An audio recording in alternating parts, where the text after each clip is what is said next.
Para ibu dan bapak, teman-teman muda, anak-anak yang terkasih, hari ini hari Sabtu 20 Mei. Kita bersyukur untuk berkat Tuhan yang boleh kita terima. Hai umat milik Tuhan, wartakanlah kebijaksanaan Tuhan yang telah memanggil kalian dari kegelapan masuk ke dalam cahayanya yang menakjubkan. Haleluya. Kita bersyukur kepada Tuhan untuk rahmat-Nya, bahwa Allah yang bijaksana mampu menggerakkan kita dan membantu kita untuk keluar dari kegelapan diri kita, masuk ke dalam terang cahayanya yang menakjubkan. Ini adalah ungkapan surat pertama Santo Petrus bab 2 ayat 9, mengajak kita sekalian untuk mewartakan kebijaksanaan Allah yang luar biasa. Dan bacaan hari ini, bacaan dari Kisah Para Rasul bab 18 ayat 23 sampai 28. Dikatakan bahwa Paulus meninggalkan Korintus dan kembali ke kota Antiokhia di Syria. Dan setelah beberapa lamanya tinggal di Antiokhia, ia berangkat dan menjelajahi seluruh tanah Galatia dan Frigia untuk meneguhkan hati semua murid. Paulus sungguh-sungguh ia meneguhkan hati para murid, dan sementara itu datanglah ke Efesus seorang Yahudi bernama Apolos yang berasal dari kota Alexandria. Ia seorang yang fasih berbicara dan sangat mahir dalam soal-soal kitab suci. Ia telah menerima pengajaran dalam jalan Tuhan. Dengan bersemangat ia berbicara dan dengan teliti ia mengajar tentang Yesus. Sungguh menjadi kekuatan bagi kita boleh belajar bahwa selain Paulus juga dipakai oleh Tuhan seorang Yahudi bernama Apolos.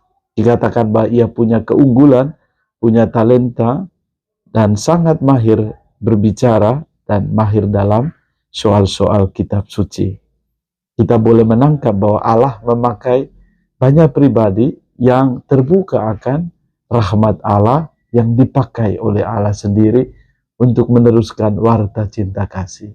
Maka kita pun boleh belajar bahwa kita bisa jadi mengandalkan diri sendiri, tetapi dari kisah Paulus ini, Kisah Para Rasul ini mengingatkan kita bahwa kita pun dipakai oleh Allah, apapun keadaan kita, untuk menjadi saksi mengenal Tuhan dan pada akhirnya memberikan kesaksian akan kebijaksanaan Tuhan yang memanggil kita dari kegelapan masuk ke dalam cahaya yang menakjubkan.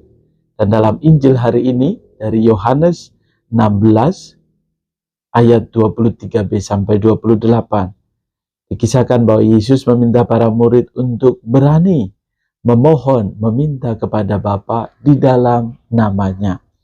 Dalam namanya yang berarti Yesus sendiri yang akan meminta kepada Bapa. Kita boleh mengingat atau juga melihat bahwa pengalaman kita pada saat kita berdoa, apa yang kita minta. Apakah kita minta untuk diri kita sendiri, atau kita minta dalam nama Tuhan atau dalam kehendak Tuhan. Bapa akan memberi apa yang diminta, karena Bapa sungguh mengasihi para murid, mengasihi kita.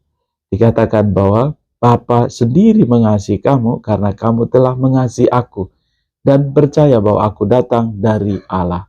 Aku datang dari Bapa dan aku datang ke dalam dunia. Kini aku meninggalkan dunia lagi dan pergi kepada Bapa.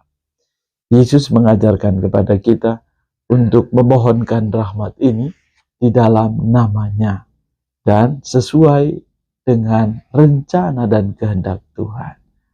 Maka kita boleh menangkap. Terkadang kita berpikir bahwa tuh Romo, saya sudah minta terus-terus tapi tidak terkabul doa-doa saya misalnya. Bisa jadi kita meminta karena keinginan kita sendiri, bukan sesuai dengan rencana Tuhan. Dan seringkali rencana dan waktunya Tuhan, Ia menolong, memberkati kita atau menyertai kita itu tepat pada waktunya.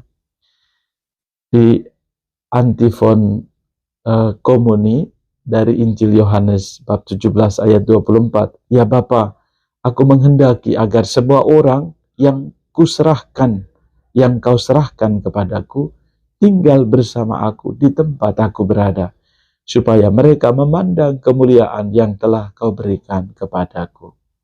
Harapan Yesus sendiri agar kita boleh bersama, tinggal bersama Yesus di tempat Yesus berada, supaya kita mampu memandang kemuliaan dan boleh menangkap kebijaksanaan Allah sendiri. Semoga hari ini menjadi kekuatan peneguh iman kita kepada Tuhan. Ia memberkati kita, menganugerahkan Roh Kudus-Nya. Juga di hari yang kedua dalam novena Roh Kudus, kita mohon agar kiranya kita dianugerahi 7 karunia Roh Kudus, dimampukan untuk senantiasa bertekun. Tuhan memberkati keluarga dan komunitas, semua mereka yang merayakan hari ulang tahun kelahiran pada hari ini, dan seluruh aktivitas kita diberkati oleh Allah yang Maha Kuasa, Bapa, Putra, dan Roh Kudus. Amin. Tuhan Yesus memberkati.